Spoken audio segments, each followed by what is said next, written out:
as protector and provider and prayer warrior and feeder of spiritual truth. He says you've got to teach your children. And he gives them the decalogue, known as the 10 Commandments. We saw last week that no, we're not under the law, but we're under grace. But Jesus did not come to abolish the law, but to fulfill the law. And we know that we who were in times past, we walked according to the flesh, and we found out that the law did show that we were sinners, but the law is not wrong. The law is still holy.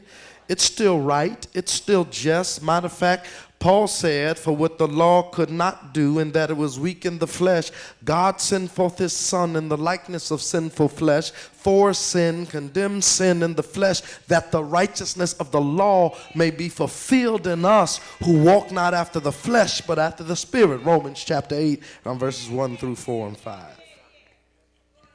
So therefore, we need to be under this divine principle that we can use as a rule of thumb for life. And I need to say this, whenever God says in those commandments, thou shalt not, do not take that as being a cosmos killjoy that likes raining on people's parade, cramping people's style, and gonna crap them with a whip because they broke this particular decalogue. No, what he's saying is whenever he says thou shalt not, he's also saying you shall have happiness. You will have tranquility and peace of life if you do not do or do these things. That's what he's saying. That's the gist of each of these commandments. Matter of fact, I might as well say this, the very legal system in this country is based upon this decalogue. The very foundations of it is based upon the decalogue. We have a judge here, he'll tell you. This country was founded on the decalogue. We violate them, throw them out the window because they're no more applicable. They're outdated. As Ted Turner said, we need another set of rules for life. So he says, teach your children. Can I just deal with one of them for a few minutes? He says, I want you to teach your children, when Deuteronomy chapter 5, which is also the sister passage to this very passage, is Exodus chapter 20. God gave them the commandments one time back in Exodus chapter 20. As you recall, Moses broke the laws, dashed them because they were living contrary to them. Now they're getting ready to go into the promised land, and we're in the book of Deuteronomy, which is the second law, which is the repeat of the first law with a little more explanation. Because now they're getting ready to go into the promised land. And he says, before you get into the promised land, I want you to understand these laws. I want you to function under these, are you with me? These principles, this code of ethics. I want you to realize and recognize that if you're going to make it over there, this is how you're going to make it. Now look what he says. He says, Deuteronomy chapter 5, starting at verse number 6. Verses 6 and 7. I am the Lord your God who brought you out of the land of Egypt, out of the house of bondage. You shall have no other gods before me. That's enough. Let's put about $1 in the meter and park here for a minute or two. He says, God says via Moses, listen, you need to understand. Now notice what he does, and notice what God does. Notice that before he tells them what he wants them to do, he tells them what he has already done. Don't miss that.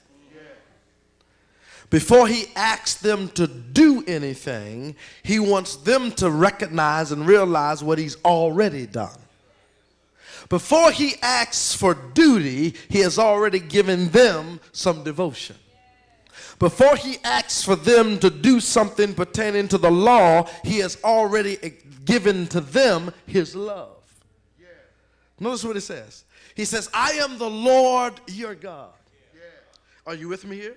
He says, I'm the Lord your God, and I am the one who brought you out of the land of bondage, out of the house of Pharaoh. Before he spoke to them to ask them to do anything, he says, I've already worked it out for you to be able to do what I'm getting ready to tell you to do.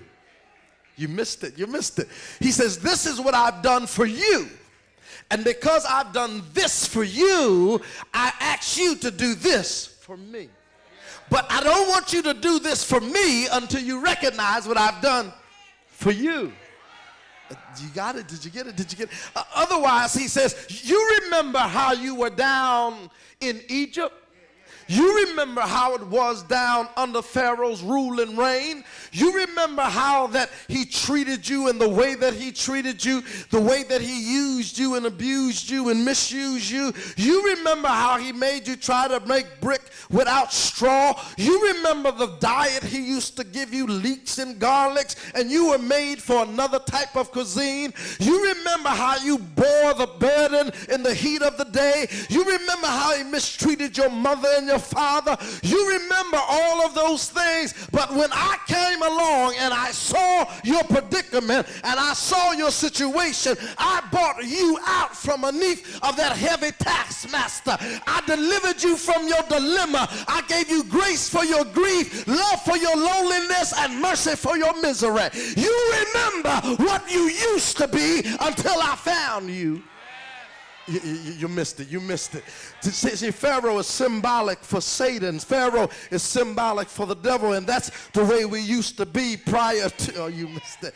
How that we were under his hard taskmastership. How that he controlled us and did with us what he wanted to do with us. How he used to make us do crazy things with our body in the heat of the day. How he used to make us stay up all night long, put foreign substance in your body. You remember how it used to be when I found you with coke up your nose, needle in your arm, bottle up to your lips. You walking around thinking that you all that, and you know that under the skin you wasn't anything. It wasn't until I found you and bought you and delivered you. Don't you remember?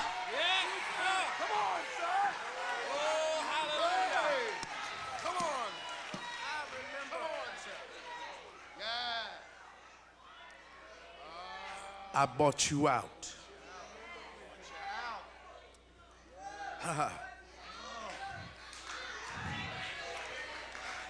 I know some of you haven't been bought nowhere, but I have been. I'm sorry.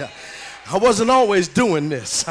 This was not always my lot in life. This was not always my pleasure. There were times when I would not darken the door of the church, not unless it was Mother's Day, Easter, and a funeral or a wedding, and I went to very few of them, but I stayed at their receptions because they had what I wanted at the reception. They had the loud music and the party and the liquor.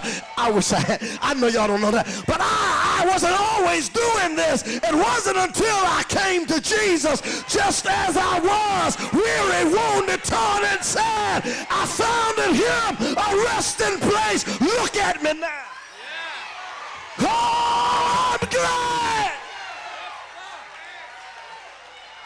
You remember how I brought you out of bondage. There was no chains on me, but I was in bondage. I wasn't in stocks, but I was in bondage. I wasn't in Gratisford, but I was in bondage. I wasn't down there at U Study Center, but I was in bondage.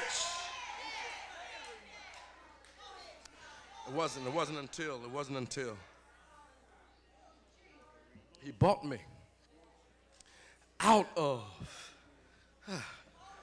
Some of y'all said, well, Pastor, I ain't never done none of those things. Good, he kept you.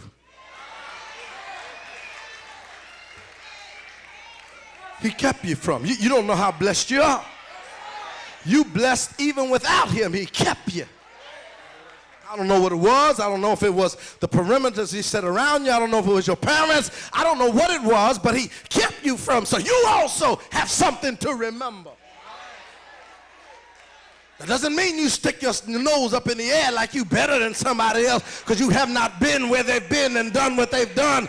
I wish I had time. You have not slept in beds you had no business sleeping in and taken foreign substances you had no business taking. Just because you didn't do that don't mean you was all that. That was just God's grace in the midst of your sinfulness still keeping you.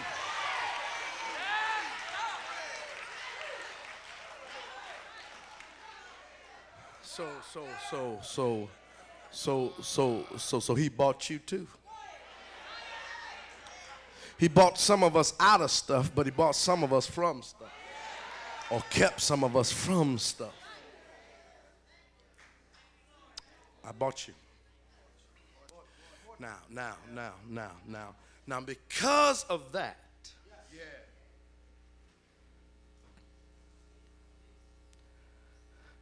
I don't want you to have no other gods before me. Oh, can we just park here for a minute? He says, another translation is, there should be no other gods. Another translation says, I don't want you to bring no other gods in my face. Another translation says, I don't want you to be whoring around with no other husband. I don't want you to be unfaithful to me. That's another translation. In understanding this specific text. Why? Because I bought you. When nobody else thought about you, when nobody else was doing anything for you, I came to see about you. When you wasn't even thinking about me, I came to see about you. Therefore, I don't want no other gods before me. Can you give me just a few minutes while I unpack this little verse right here? He says, I don't want no other gods before me. Now, I need for you to know that this is a prohibition against idolatry. The bottom line, it's a prohibition against idolatry. And I need to say this too. Idolatry of the soul. See, the next verse deals with overt idolatry. But this verse deals with idolatry of the soul, which will bring in, allow in secretly. But that which is secret will be revealed. And so that's why the next verse says, I don't want you to make no engraven images. You can't make an image until it's been inscribed in your soul. I wish I had time. You really can't. So idolatry starts under the skin. It's the tipping away of devotion toward God, toward something or someone else. You know, you can make things an idol, but you can also make a person an idol.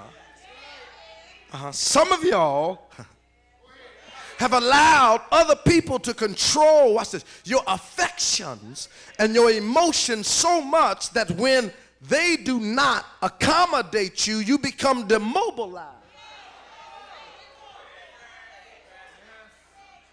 That's subtle idolatry. Because ain't nobody supposed to be, excuse my English, but ain't nobody supposed to be emoting you like that but God.